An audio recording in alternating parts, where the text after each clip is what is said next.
During a high school class project, my teacher told me it's unrealistic being a CEO. It's been my dream to be a CEO since I was 10. So I told her, it is realistic.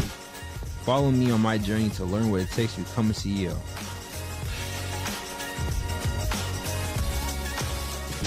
Hey guys, welcome to another episode of the Realistic CEO podcast.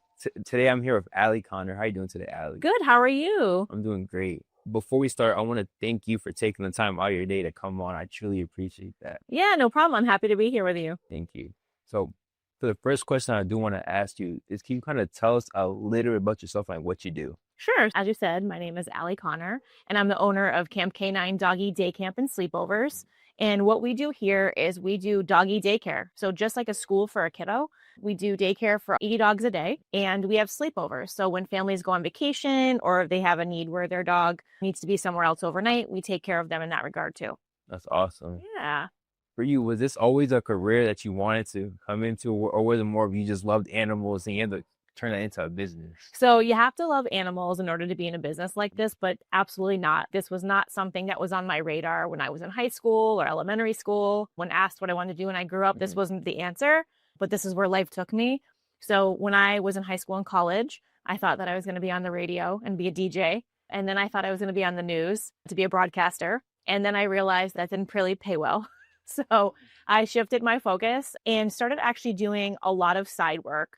I was doing a lot of entrepreneurial, like I was setting up vendor fairs, I was hosting birthday parties and planning a lot of events. So I became an event planner with my full-time job. And then slowly but surely, I met my husband. And when that happened, we both wanted to be entrepreneurs and do things together. We originally were going to do a food truck. It was right before all the food trucks took huge success over the last couple of years. I had my license, we had the name, I had the menu, and one day we were driving in the car and we needed to do something with our dog for the day. Our corporate job was just way too many hours and we were needing to drop her off somewhere. And we found a lot of success with my family watching her, but it turned into a situation where we really needed more permanent care. So we designed Camp K9 and that's how it was born. That's awesome. Yeah. What's the process like to create a business like this? Because this isn't the typical business. So what is the process to making something like this become profitable? Yeah. So the first thing is really just making sure that you're doing your homework. So obviously the background that I had wasn't necessarily ideal for what we're doing now. So we had to jump back into some schooling and to take some online classes. The entrepreneur piece was there. So I knew exactly how to hire and fire and make schedules and all of those things.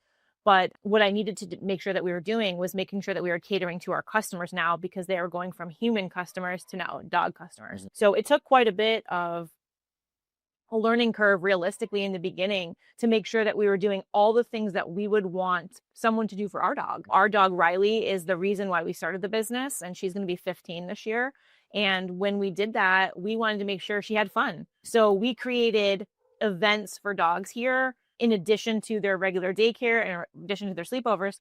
So I took my event planning hat and put it in together with my business hat and we merged them together. And so we do things like birthday parties and we have Santa visiting and we do Valentine's Day parties and all kinds of like fun things to make it fun, but also at the same time cater to the pets too. Yeah. When it comes to safety, because you have to know the dogs. I have 2 dogs and some cats at home too. So I know, like, sometimes there's like safety things. Like, how are you able to make sure that you're able to keep a positive environment while making it safe for the dogs as well? Yeah, so it really all goes back to paying attention when you're in school, right? So when you're in school, you learn the foundations. You might have economics classes, you might have math classes. Those are all awesome from the business perspective, but safety when you're dealing with dogs is huge too. So there's courses and classes that you have to take for that to make sure that you are playing it safe with a dog. The first and foremost thing is first aid and CPR. You need to know what to do when a dog is having any type of respiratory issue or if they look like they're going to pass out. You have to be able to pay attention. So that's the first thing.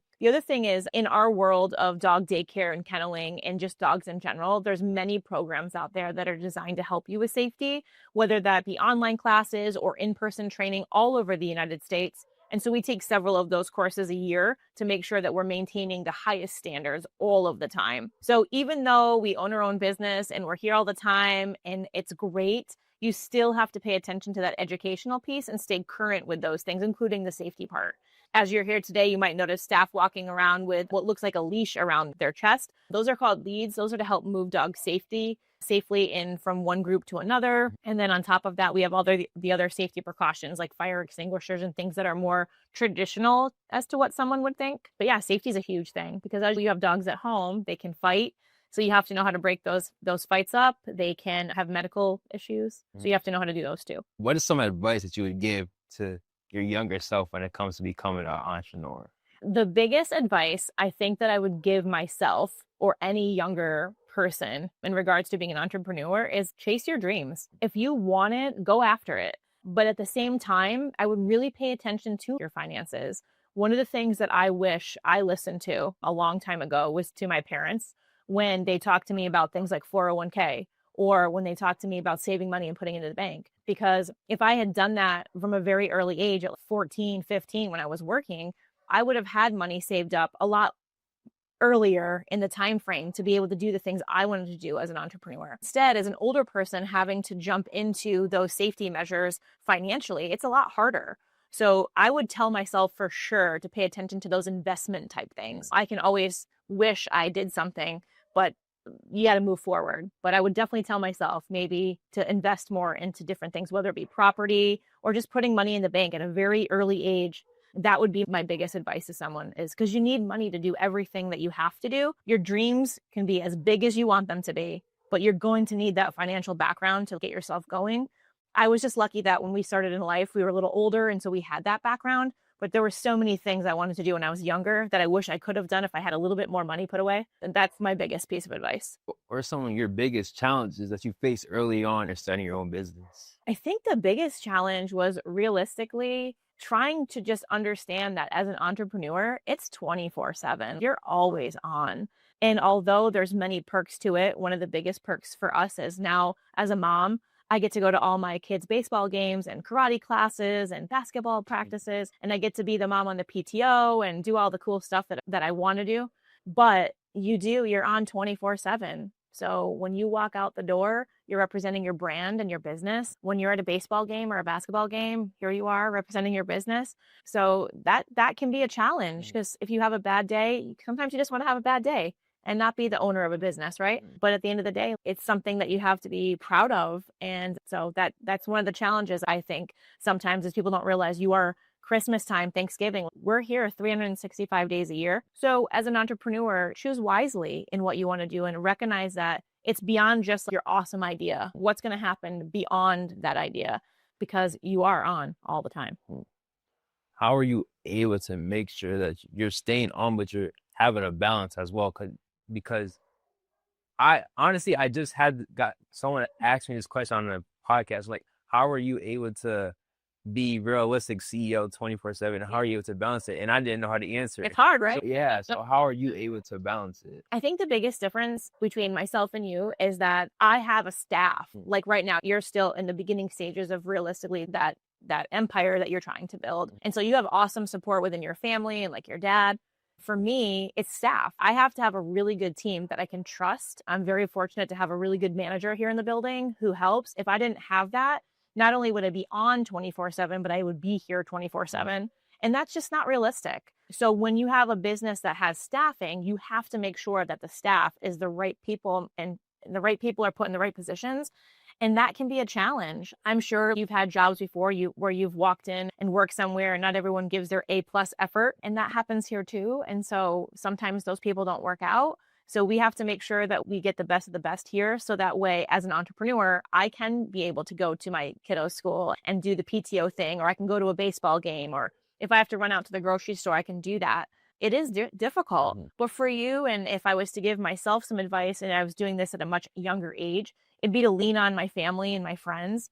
And I know I've had this conversation with other people before. Sometimes entrepreneurship can be very lonely. Sometimes people don't understand what it takes. Right now, yourself, you're doing all these good things. And sometimes people don't understand that you have to be 24/7 in the beginning to get your name out there. So your friends and family that are with you from the beginning, those are the people you want to lean on for sure. For those of people that don't have friends and family that they have the ability to lean on, what is some advice that you would give to them? The one thing that I found to be really helpful, because our industry, and I'm sure just like yourself, it isn't understood by everyone, right? You could own a restaurant and people would understand that you serve food, and they would understand that at 9 o'clock your day ends or whatever, and you go home and the next day starts. Our day is 365 days a year, all day long, all the time. So when we can't make Thanksgiving or Christmas or et cetera, that's hurtful for family and friends. They don't really understand that. So I joined support groups online. It was great. A lot of people probably think that's not an option, but it is. There are so many other business owners in our industry that are just like me. And then there's some that aren't. And you get to read what they are going through and get to help them, and vice versa. We recently went through a change in our computer program, and it was extremely stressful. The companies that we were using were bought by somebody else, and it wasn't something that I was willing to stick with, the company that they were bought from. And so I had to start all over. So we've been here for 10 years. I've used the program for 10 years. It was great. You just know it. It's awesome. And when we started this new program, I was beside myself because technology, it changes all the time. And for me, I've been out of school a long time. So that technology piece was a struggle. I got right online and I got right into those support groups and was like, this is what's going on. I need help. And those are the people that I leaned on, because when I call up a friend or even a family member, they don't understand. So that's where I would recommend, if you are out there as an entrepreneur and you're stuck and you have people in your bubble that don't really get it, there are some outlets out there online and they're very helpful. How is somebody able to get into these support groups, and what did you do to find support groups? I actually just started Googling different things. So for us, we have one that's specifically for owners of places like ours, daycares and overnights. There's others out there that have owners and staff and management. And I belonged to those since the beginning of when we opened, just because I knew that I was going to need some support. But once you're in those groups, there's kind of other groups that come along that branch out. One specifically was in regards to the computer program that we were using. I just Googled it. I just typed in the computer, support groups for dog daycare owners, support group for the company, the software that we use. And that's how I found them. And then once you start engaging, or at least reading, you start to meet people that are in your state or even a couple states over. Just recently, I was able to help somebody in another state that had a similar problem as me with the computer software. And it felt pretty good to know what was going on and help someone else. So I like that, but I don't know who they are. I've never met them, but it was still felt good to give them a hand. So honestly, I think that's awesome that you had a problem with the computer software and you realized some other people are going to have the problems and you end up helping other people. Yeah. So for you, I want to talk about AI. Has AI helped your business run a little bit smoother? Yes and no. So AI for me is still foreign territory, but I definitely am not a stranger right now. I taught myself how to use it to a point. Where I use it is to tweak something. So I write how I talk. So if I'm drafting an email to a client, I type it the way that I'm talking to you. Okay. There's run-on sentences. There's probably punctuation errors, spelling errors. So I am finding that I use it to run through what I'm thinking, and I will put it in there and see.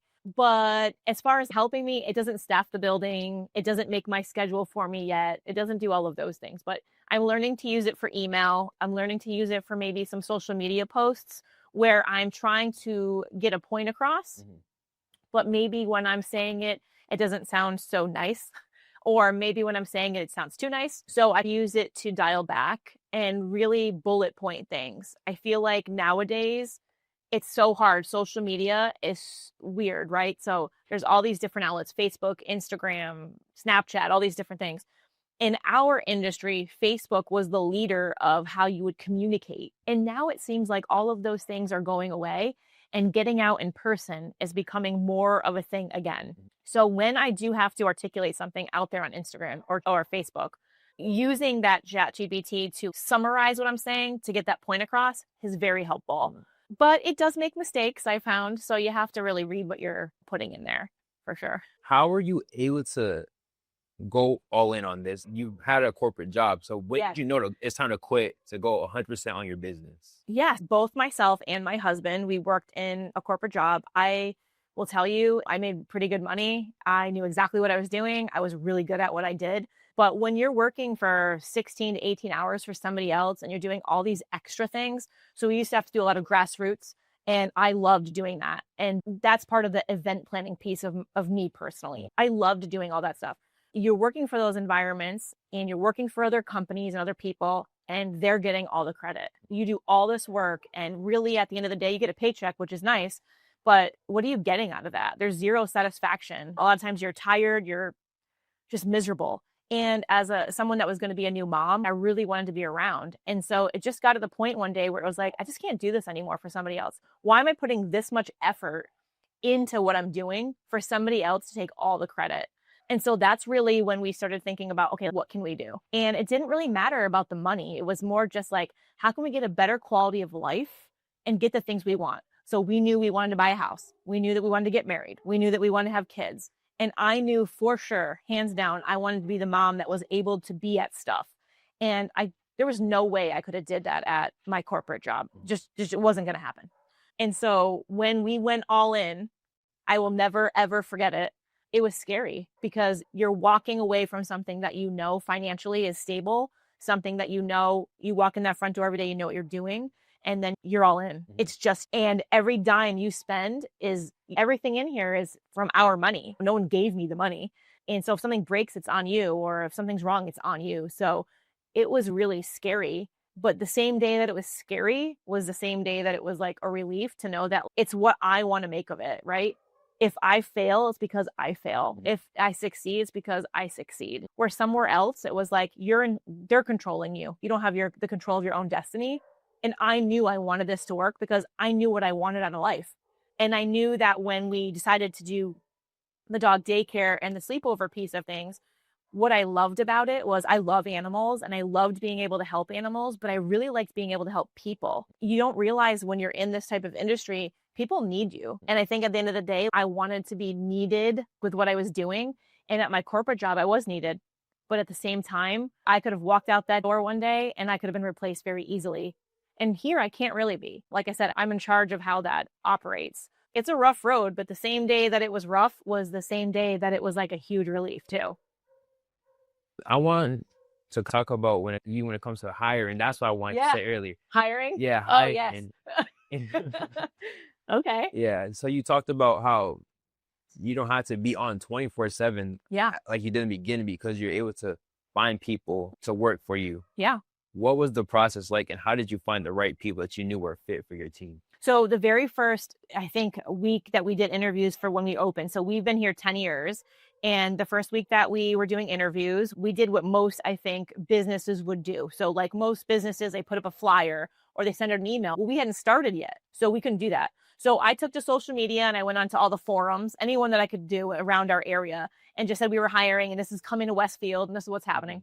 And so we held our interviews, I think, at Dunkin' Donuts because we weren't quite ready here. And I don't think at the time I was ready to bring people into my house. So we held interviews at Dunkin' Donuts and we did probably 10. And because of my corporate experience and because of the experience hiring there, sometimes you just get a feeling, but you go through a list of questions. And we got very lucky in our first round of interviews. We had 2 people stick out right away that had animal experience and were looking to get into something different. One of them is still here with me today, which is awesome. The other one was here for about 3 years. And they were the start of our team. And then over the years, as I've gone through different trainings and different modules, I'm now looking for something specific when I'm hiring. So people do have to have animal experience to a point.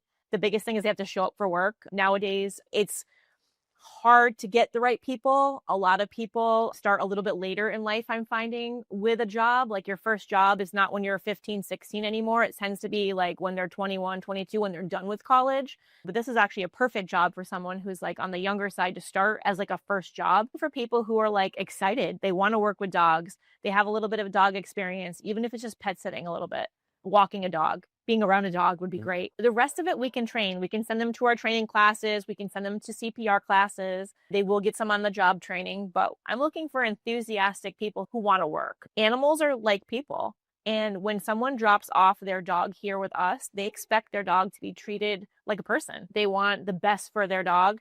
And I need to have the best people for that. So I would rather have a crew of smaller people. Maybe if I'm supposed to have about 14 or 15 people, I'd rather have 11 that are awesome versus 15 and those 4 extras are just like not that great. So I do take a long time to find the right person for sure. Yeah. So before I continue, I want to read my book. Yeah, I want to hear it. Called I Am a CEO, Realistic CEO. So it starts off by saying, in the sunny town of Dreamville, there lived a boy named Tony. with a big, bright dream. One day in Mrs. Parker's class, Tony announced, "When I grow up, I'm going to be a CEO, a Chief Executive Officer." Mrs. Parker smiled and said, "That's a big dream, Tony. Maybe think of something a bit more realistic." Tony's eyes sparkled. "But it is realistic. I have a plan," he said with confidence. "I will read lots of books and learn about business," Tony explained, holding up a book titled Lemonade Book. "And I will practice by starting a lemonade stand. It will be the best in town," said Tony, while sharing a drawing of his stand. Mrs. Parker was surprised. "That's quite a start, Tony, but being a CEO is more than lemonade." "I know," Tony nodded. "I will meet and interview successful CEOs, business owners, founders, presidents, executives, and community leaders. I will learn from them. I'll learn to make good decisions and solve problems." Tony continued, "I also learn to be kind and help others, just like a good leader." Mrs. Parker smiled. "Tony, I think you just might be a CEO one day." With a beaming smile, Tony said, "I'll do the LBW and I'll practice the 5 types of work. They are work hard, work smart, work right, network, and teamwork." "You'll see, Mrs. Parker." Years later, Mrs. Parker read a newspaper with a familiar face on the cover. Tony, CEO of More Than Lemonade Inc. She remembered the little boy with the big dream. "He did it," she whispered with pride. Back in Dreamville, Tony, now a CEO, smiled.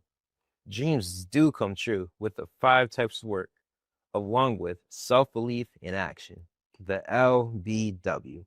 The long, lonely, boring work. And in his office, the drawing of his lemonade stand hung on the wall. Remember, no dream is too big if you believe in yourself, are willing to work for it. Create a simple, realistic plan and follow it through to execution. Everyone has a special dream that can change the world. What's yours? And that's the book. That's really good. The advice that's in the book, especially for me being involved in the elementary schools, it really nails how you're supposed to be wanting to live out your dream, right? You have to put in the work, but you have to have teamwork and you have to keep it simple, because the simpler it is, the easier it is to attain, right? You have to have realistic goals. And so I think that's really good. And so many kids out there start with lemonade. So it's a really good plan to have. I have to ask you, so when this happened, obviously based off of things that happened to you, right? What was that like when someone said to you, "Hey, you're like not going to really get there"? So for me, I didn't really think of nothing more than just a trash talker playing sports. I grew up playing sports. Yeah. And that's really what I took at it. I just took it as my teacher trash talking me and just being a competitive type of scene. That's what I took it as. Yeah. But somebody that isn't familiar with sports, they probably would have taken it a different way. Sure. So really my goal is to really help the kids that don't grow up playing sports, that aren't growing up inside a competitive nature, to help them realize when people tell them that they can't do something and that their dreams aren't realistic, that you got to be able to not allow those negative people to allow you to not allow, but to stop you from going after your dreams and making it become a reality. Because what I found to realize is that a lot more people had people tell them that they can't do something that I really realized until I started this. Yeah. Almost every single person I've interviewed always shares a story about at least one person that told them that it was unrealistic for them to start their own business, for them to become a CEO, for them to become an executive. It's true. Yeah. and I didn't really think about it like that. I just thought there's more people that truly care. But as I started actually being more inside of like the business world, I realized that everybody has a story to share. And everybody isn't as different as people make people seem to be. No. And I think that's been like my biggest favorite experiences that I've had so far, is realizing that everybody has a journey, everybody has a story to tell. Yeah, it's true. Entrepreneurs in general, should realistically stick together, because when you stick together, you realize you have the same stories. I will never forget the day that we told people, oh, we're going to open a doggy daycare. And people were like, what? Friends that I had for years, family members that I had, the look on their faces, they were supportive.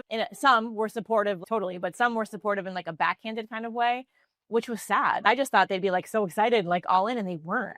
I remember we had our like open house here and I was so excited. I was the person that would plan events and plan parties, and here was our open house and all these wonderful people from our community came out. My family came out, and then there were just people that I felt were missing, like some friends I really thought would be here.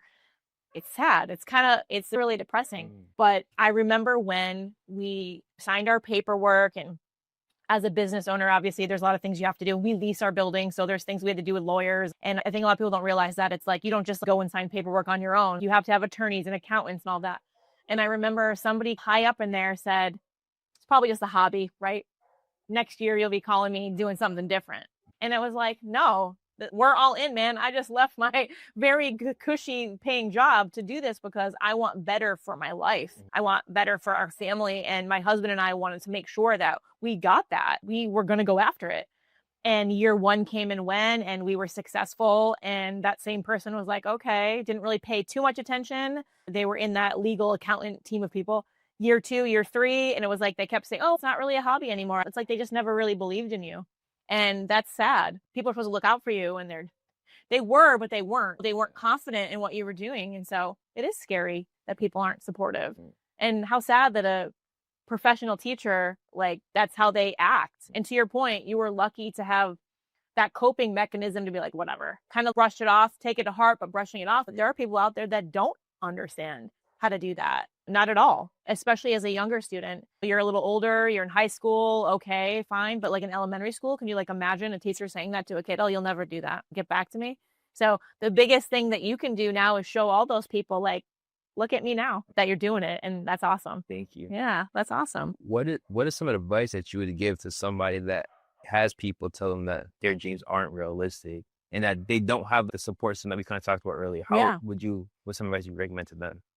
It's really tough. I think if someone came to me and said that they wanted to do something and they weren't being supportive, I think it's a case-by-case basis. I think it depends on what it is.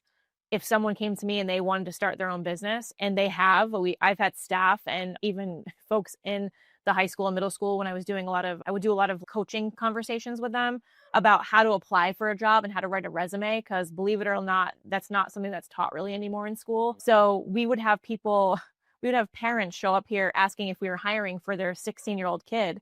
And in my profession, like way back before starting the business, you just don't do that. If your dad walked in here and said, hey, are you hiring? I want to get my son in here for an interview. I would immediately close the door and say, no. If you're not responsible enough on your own to go and do that, then you're not ready yet to work. So I think if someone came to me and asked me about starting a job and that they were not getting the support they needed, I think I would try to give them the tools, like the basic things. Okay, you need to make sure that you have a bank account. And what's the plan? You have to draw up a business plan. Talk to me. What is going on? What do you want to do? Because you have to have a plan.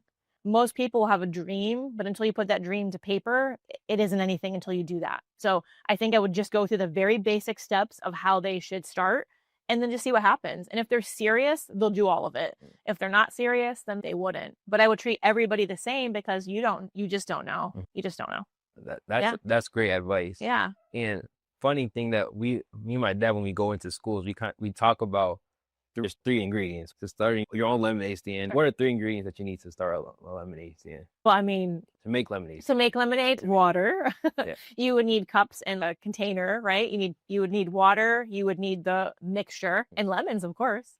Yeah, definitely. You need all of those things to start. And it's no different from starting a business. If you don't put your plan in action with paper, you have to start at the very bottom in order to get to the top. And people don't realize that. You have to just keep doing that stuff. Get out there, talk to people, meet other entrepreneurs. What you're doing is asking everybody about how they started and what they would do. That's how you learn. It's no different. When I was doing this industry, I had to put myself out there and call other companies all around the United States. How did you get started? What's successful for you? I still do it. I still reach out to people and say, what's working for you? Because this isn't working for me anymore. How's it changing? Because the world changes all the time. COVID was a perfect example. most companies had to either pivot or they closed. For us, we were open. We are considered agricultural. So we were open the entire time. And we were helping people at that time that were doctors and nurses and firemen and police officers who were working 24/7.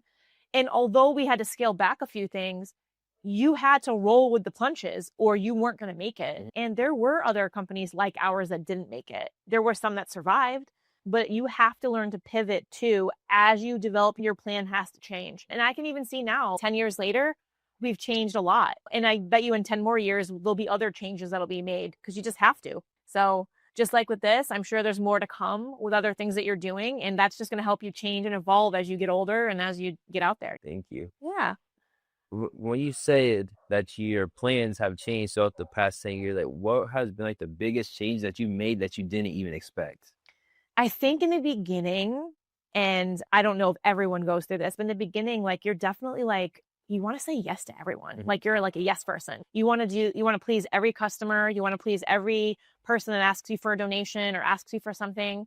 And I think over time, I've just learned to say, no, I want our structure in this building to be like this. I want our staff number to be this number. I want the staff to wear green instead of red or whatever. I just think over time, little things change and to make you better. But the biggest thing is that I've learned to just not say yes to everything. It's sad, but I've had to just really do that over time. At the end of the day, like I have to do what's best for the company. And in the beginning, when you start, you just want to make sure that everyone's happy. And at the end of the day, like you have to be the one happy with your decisions. And so we have a lot more policies in place than we did in the beginning. And a lot of them have to do with just running things more like a school.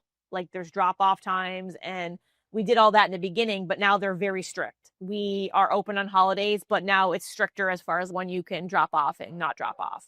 It's little tiny things that make a huge difference. When we first opened, we had behind the wall, we had a indoor dog park where we allowed people to come off the street and play inside with their dog, which was great. We thought in theory, this is awesome. And it was great for a year, but we grew so fast, we actually needed that space for daycare. So we had to take that away and do something different. So you just have to pivot. Every entrepreneur should evaluate themselves every 6 months to a year and say, what can I change? What can I do differently? What can I fix? What's not working? And I would give that advice to anybody. You have to make sure that you're reevaluating yourself. Have you ever gotten an email from a company like that you've definitely blocked or you have not signed up for their stuff and they just keep emailing you, right? So there's so many companies out there that don't go through their database and just say, oh, that person doesn't want to be part of our customer base anymore. Let's go ahead and delete them from our system. We do stuff like that all the time where we're editing that. And to this day, I get emails from companies that I haven't belonged to in years. And it's like, I delete. I want people to receive our emails that want to be here and not just be like fishing for customers. So I think that's something that people should do too, is really check through their customer base and make sure that the people that they're targeting are the people that are actual customers in the moment. That's important too, to know that. I just have a couple more questions for you. Yeah, you got it. Yeah. So 2 questions are going to be about the book. Tony tells us the 5 types of work. So I'm going to go through each type of work and I want you to explain what each of them means to you. Okay. The first type of work is working hard. What does that mean to you? Working hard is giving your best effort, right? So everyone's effort is different, but you're giving your best effort all the time is working hard, for sure. Showing up and being prepared is working hard. Yeah, for sure. You show up and just do the best job that you absolutely can for you. That would be my definition of working hard. The next type of work is working smart. Smart is a tough one, right? So smart is just paying attention and doing things once instead of 2 or 3 times over and over again. Yeah, just paying attention. Working smart has a lot to do with focus. And if you're not focused, then you can't work smart. You have to listen and pay attention. So paying attention and listening will get you to working smart. The next type of work is working right. Working right. So I think it all goes back to that, really paying attention. When you're working for somebody else, you have to follow their rules. And so I think that a lot of times people just navigate their own rules and that would not be working right. So if you're inside of an establishment, I would say just know what those rules are, know what those policies are, because the working right part will come very easy and will lead you to working smart if you just pay attention. So they all go into each other. The next type of work is network. Get out there, get out there and talk to people for sure. Do whatever you have to do to get in someone's face and talk to them and explain to them about your business and how you started and like why you're doing what you're doing. Because at the end of the day, transparency is the best thing for your business and your brand. So get out there and network with as many people as you can. Even if you don't think that they're your target market, get out there because they're going to know someone that might be. The return on investment with networking is really what you make out of it. You're going to have to knock on 100 doors in order to get one yes. So just keep doing that. Go to vendor events, go to the chamber events, go to the Thunderbirds game and wear your shirt. Go anywhere and just be available to talk about your business. The schooling that you're doing right now and going into schools, those kids, they're going to remember. So just get out there. That's the best thing you can do for networking, for sure. The last type of work is teamwork. Teamwork's huge. You have to be able to rely on other people that you can trust. So I feel like teamwork to me goes hand in hand with trusting. You have to let go a little bit when teamwork, and that's hard for people to do. I think even in the entrepreneurial like world, especially if you're an independent like CEO and you have to trust somebody else, but teamwork, you need other people to help you, right? There's a saying like in the corporate world where there's a management structure where there's like a management member and there's always like a left arm and a right arm. You kind of need that. So you have to support yourself and surround yourself with people that are going to be on your team. Doesn't matter who they are, but you have to be able to delegate and hand out things that like you're not able to do, or be able to partner with somebody else on to have that teamwork. It's very much like playing a sport. You got to work together. So, Tony, he talks about the LBW, Yep. the long, lonely, boring work. Yeah. So can you tell us about the LBW that you had to do to get to where you are today? Yeah, I think everyone has that, right? The lonely, boring work. A lot of it for us, I think probably would just come down to paperwork. A lot of paperwork in our industry, or there should be, because you have to know every dog. You have to know where they're going to fit in the daycare. So although it's a lot of work, it's a lot of paperwork. And so you have to know that stuff in advance. You can't just guess when somebody walks in here. The lonely part of it for me is a little different. I think that the lonely, boring work was a lot for me in the very beginning. Is just not really having a lot of people to talk to like in person. Like I wanted to go to dinner with a friend and talk about my company, and that wasn't really happening. They were still in their bubble, didn't really understand my bubble. And so that was frustrating. So the lonely piece is just not really being able to have somebody in person be able to talk about it. But now 10 years later, it's totally different because I put in the boring work, right? Like I did all the paperwork and the emailing and the reaching out and all this stuff. And now I'm at the point where I can have a conversation. I can have a conversation internally with my staff or with my manager or with my neighbor, because now they know more about the business and what it entails, where in the beginning, nobody really knew. So that was probably for me the biggest thing. That's awesome. Yeah. Now, I really do have a last That's fine. 2 more I'll questions. talk to you all day long, whatever you want to know. So you talked about being a PTO president. I would love to find ways how we can work together and really get me to really help your students, because like we talked about earlier, the main mission behind what we're doing is to really help kids with self-belief, and not only self-belief, but help them with creating a plan to make sure that their dreams do turn into reality. So I'd love to find a way where we can work together with that. Yeah, that'd be great. The biggest thing is getting yourself out there and talking to not even just entrepreneurs, but people that are on these school boards that are PTO. For us personally, we have a solid PTO at our school. It's the same. We have 4 women that are on the PTO right now. We've worked together for a long time. So we have a solid foundation within our school. But there's many schools around here that realistically what you're doing is what they would consider probably an assembly. And so it is a matter of what grade would be appropriate. And just getting your foot in the door and talking to those principals. And I certainly can introduce you to those people. And doing this, like networking, you just never know who you're going to run into. And once you get to one principal or one assistant principal, the door will open probably for the others. But for sure, I don't see why that would be a problem at all. I love the story that you have presented, and I love that you are chasing your dream and not letting anybody stop you. But I also love the fact that you are lucky enough to have support so that when you don't have all the answers, you can lean on that person for support, because not everyone has that. But that you want to be support for other kids, I think is super relatable, especially when they're in that 4th, 5th, 6th grade bracket. When they get into middle school and high school, I think it's also really important. But I would have to imagine you're much cooler to the younger crowd at the moment, whereas the older crowd in high school, they don't really want to listen. But when they will hear you. But I bet you when they're in college and they're trying to figure out how to start their own business, they're like, oh yeah, remember when you came to our school and did this and this? Where in the beginning, I think the younger kids are probably going to be like really glued to what you're talking about. For sure. We can definitely have that conversation and get you into at least have a meeting with the principal, because I think the kids would benefit from it. The biggest thing right now and challenge in these elementary schools and just young kids in general is that not only do they need people in their corner for chasing their dreams, but they need confidence and they need to see that other people like them are doing it, or maybe not like them. They just need to see that people out there are doing things. And I think that would be good for them and good for you. Definitely. Yeah. Thank you. I would love to set up a time where we can get That'd be awesome. Thank you. And just have one more question for Sure, you got it. What's one fun fact about yourself that nobody really knows? Oh my God, one fun fact. Okay. I don't know. Fun fact. I'm a dork. So it's probably what I would say about myself.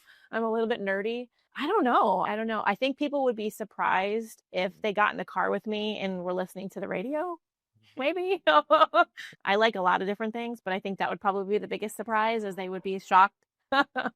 But yeah, I don't know. That's a good question. Yeah, that honestly, out of every question, that's the hardest question for people to answer. Oh my God, what do other people say? I don't even know. I don't know. Yeah, probably that I'm just a big dork. Yeah. Thank you again for coming on. I do truly appreciate you taking the time out of your day to come on. Yeah, you're welcome anytime. Yeah. I always say that, but I do value it because I know everybody has busy schedules. So when people do take the time to block it out to allow me to interview them, I always do appreciate it. So thank you for that. Yeah, no problem. I love doing it. Like, I love talking to people that are younger. I think it's great that you're out there and doing all these things, because you don't know what you don't know. And each person that you're probably talking to, some things that they're saying probably won't really matter down the line, but at the end of the day, you take something from every conversation that you're having, and that's all that really matters. And just piecing it all together at the end and making yourself better. And honestly, at the end of the day, you've given me something to take away from today's conversation. Really, with my own kids and as I'm at school, I want my children to want to do things. And I think the biggest thing is that you as a parent have to give your kids confidence to be able to stand up to those. And I want my kids to go after their dreams. And so listening to yourself and going over this story, I would be mortified if that happened in my students, my kids' teacher relationship, or even another student. If I heard about it in our area, I would be so upset. I want them to be led by example, like people like yourself who are going out there and chasing their dreams. My older son will say that he wants to take over and work here. And I don't know if that is the case or not quite yet, but I know that he understands what hard work is. But being only in 7th grade, like, he's still learning those things. And so I just want him to have those mentors in his life that are important, because like we say all the time, I could tell him a million times, but it's not going to matter, right? It's only going to matter when someone cool says something. I think what you're doing is great for all kids. I think that they all need to hear the story for sure. Thank you. Yeah, you're welcome. Again, Ian, I want to thank every single one of you for all the support that you've shown me in my journey of becoming the realistic CEO. So ways that you can support even more is by going onto my website at www.realisticCEO, and you can shop, donate, or become a partner with us. See you in the next episode. Peace.